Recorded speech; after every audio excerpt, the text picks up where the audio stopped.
My name is Jack Collis, and every word of this story is true, although many people probably won't believe it. These days people need a logical explanation before they believe anything.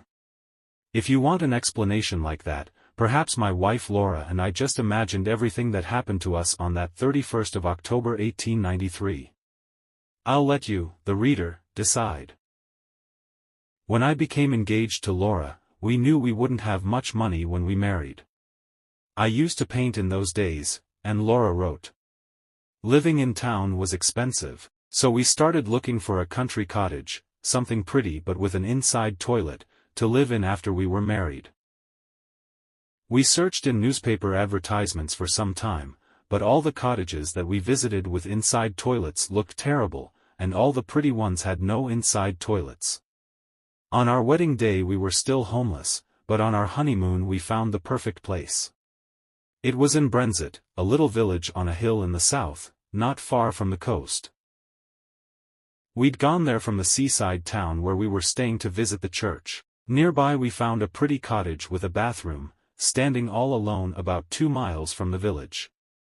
It was a long low building with flowers round it, all that was left of a big old house which had once stood here. We decided to rent it at once. It was awfully cheap. We spent the rest of our honeymoon buying old furniture from shops in the nearby market town, and new curtains and chair covers from one of the big shops up in London, and the place soon began to feel like home. It was easy to work there. I never got tired of painting the countryside and the wonderful sky I could see through the open window, and Laura sat at the table and wrote about all of it, and about me. We found a tall old woman from the village to cook and clean for us. She was tidy, skilled at cooking, and understood everything about gardens. She also told us the old names of the places nearby, and tales of robbers who'd once lived there, and of ghosts who sometimes met people in the neighborhood when it was late at night. She was the perfect servant for us. Laura hated cooking and cleaning, and I loved listening to old stories. So we left Mrs. Dorman to manage the cottage, and used her old tales and stories with pictures that we sent to magazines, which helped to bring in some money. We had 3 months of married happiness, and never argued.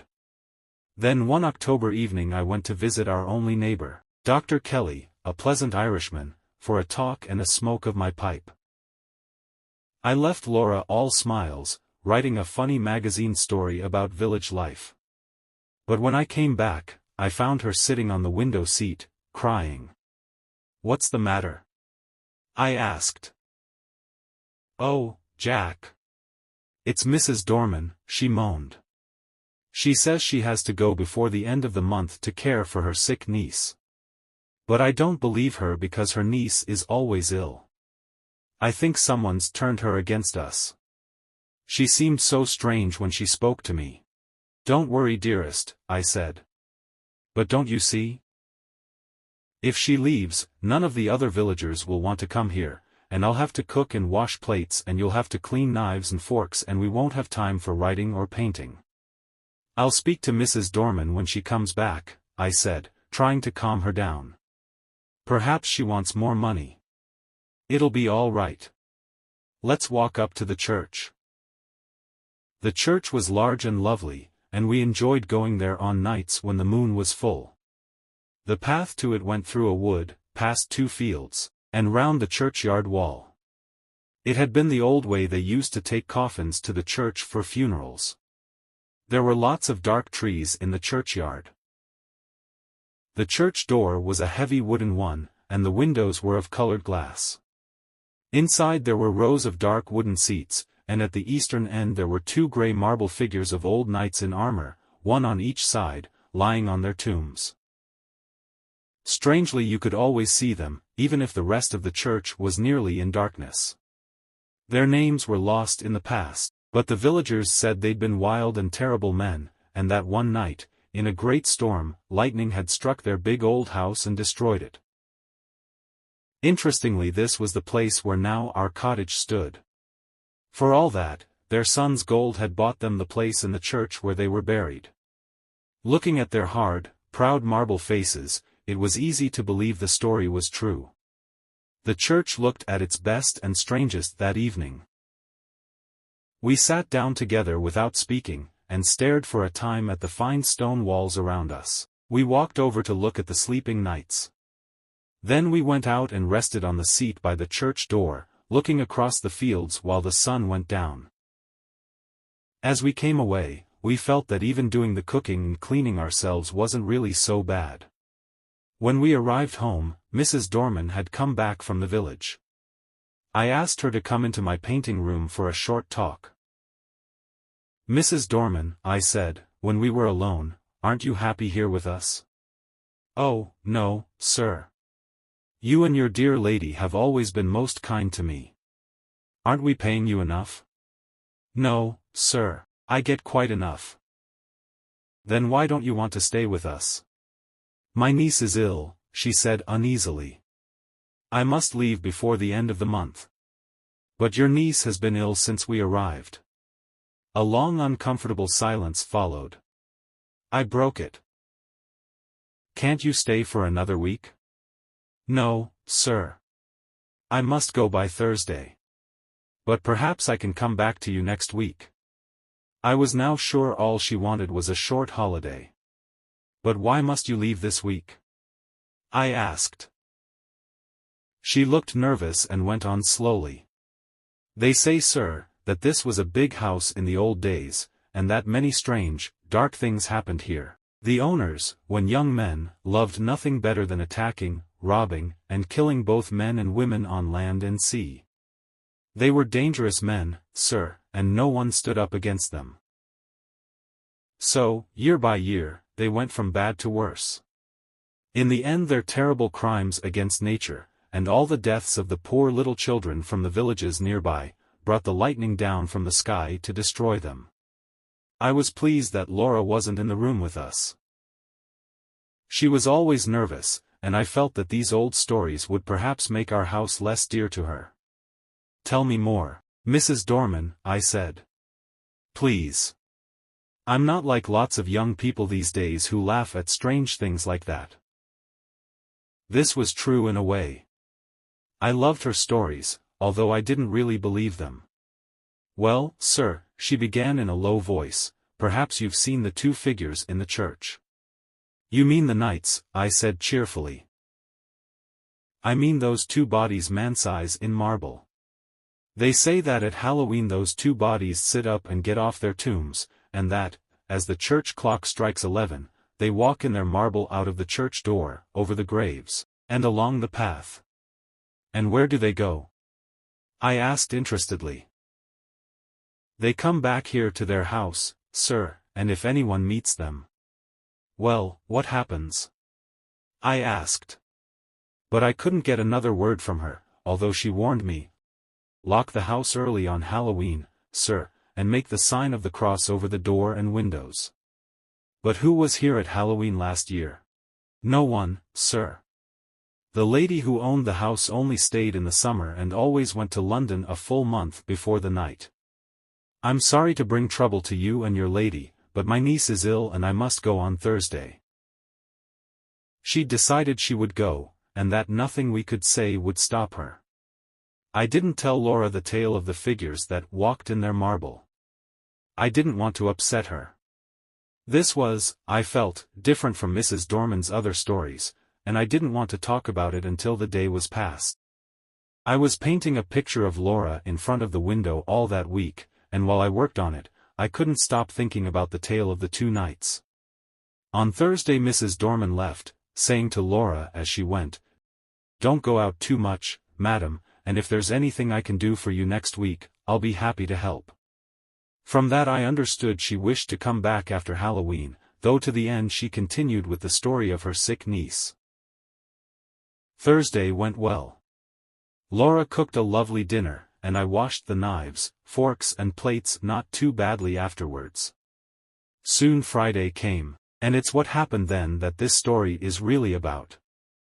Everything that happened on that day is burned into my memory, and I'll tell the story as clearly as I can. I got up early, I remember, and had just managed to light the kitchen fire when my lovely wife came running downstairs as bright as that clear October morning.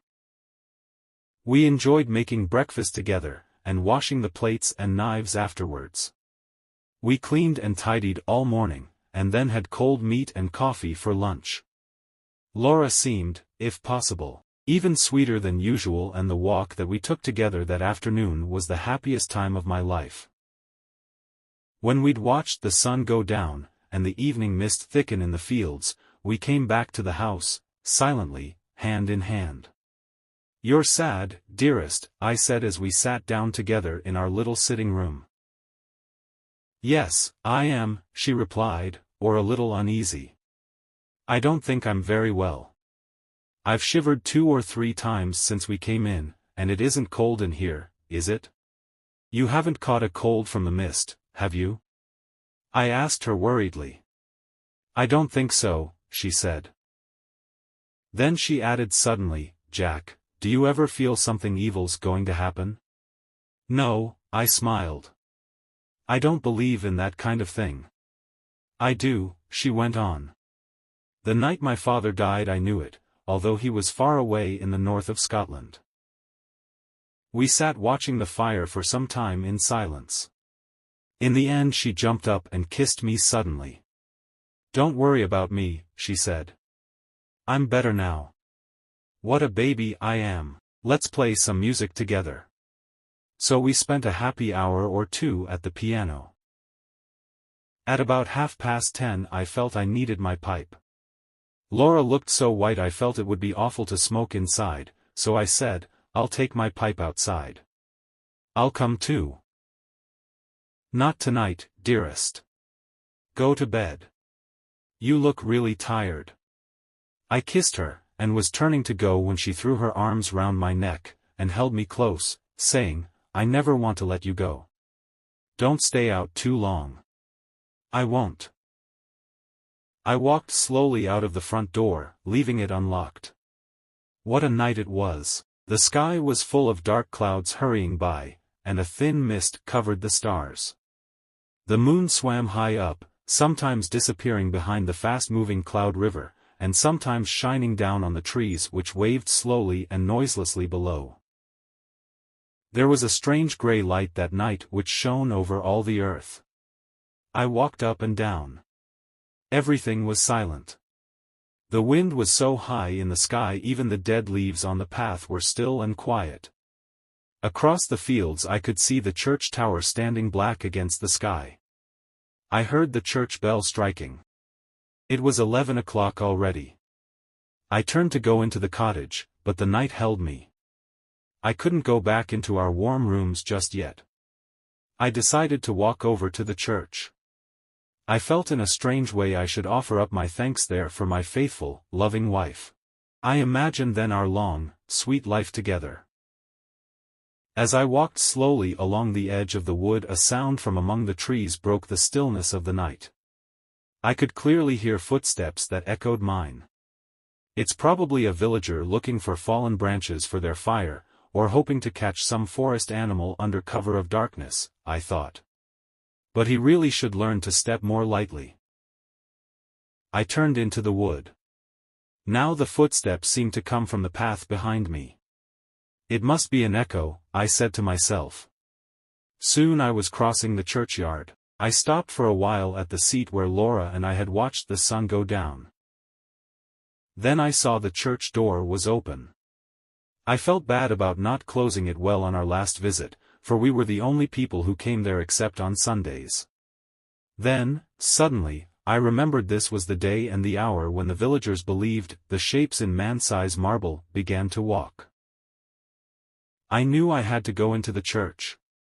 I planned to tell Mrs. Dorman I'd seen the knights there at 11 o'clock on Halloween and that her tale was just a crazy story, nothing more. When I walked inside, everything was in darkness. As I went towards the eastern end of the church it seemed strangely larger. Then the moon came out and showed me the reason. The man-size marble bodies were gone. Was I going crazy? I went forward and put my hand out to touch the flat tops of the tombs. Had someone stolen them? A sudden nameless fear filled my heart, and I shivered. Something unbelievably evil was going to happen, I knew. I ran from the church, biting my lip to stop myself from screaming. I hurried across the fields towards the light that shone from our cottage window. Suddenly a black figure jumped out of the blackness in front of me. I ran towards it crazily, shouting, "Get out of my way!" But a hand took my arm and held it strongly. The big Irish doctor shook me repeatedly. "Hey, there," he cried. "Let me go," I shouted. "You don't understand. The marble figures have gone from the church." He laughed long and loud at that. "You've been listening to too many old village tales," he said. "I've seen the empty tombs, I tell you. Look, come with me. I'm going over to old Palmer's. His daughter's ill. We can stop at the church on the way and you can show me what you think you saw." "All right," I said. He still held my arm as we entered the church and walked to the eastern end of it. I had my eyes closed. I knew that the figures wouldn't be there. I heard Kelly strike a match. "Here they are," said the doctor. "As large as life." I opened my eyes and by the light of Kelly's match I saw the two shapes lying, in their marble, on the tombs. "Thank you," I said. "Perhaps it was a trick of the light, or perhaps I've been working too hard. I can't understand it. I was sure they were gone." "I know. Just don't let your thoughts run away with you." He was looking closely at the figure on the right, whose stony face was the most evil and deadly. "Will you look at that?" he said, pointing. "The hand on this one's broken." He was right, but I was sure that the last time Laura and I had been there it had been perfect. "Perhaps someone was trying to steal them," he said calmly. "That still doesn't explain what I thought I saw." "Too much painting and too much of your old pipe explains that," he laughed. "Let's go," I said, feeling a little better. "My wife will be worried. Come and have a glass of whiskey with me. We'll drink to logical explanations, and to hell with ghosts." "All right.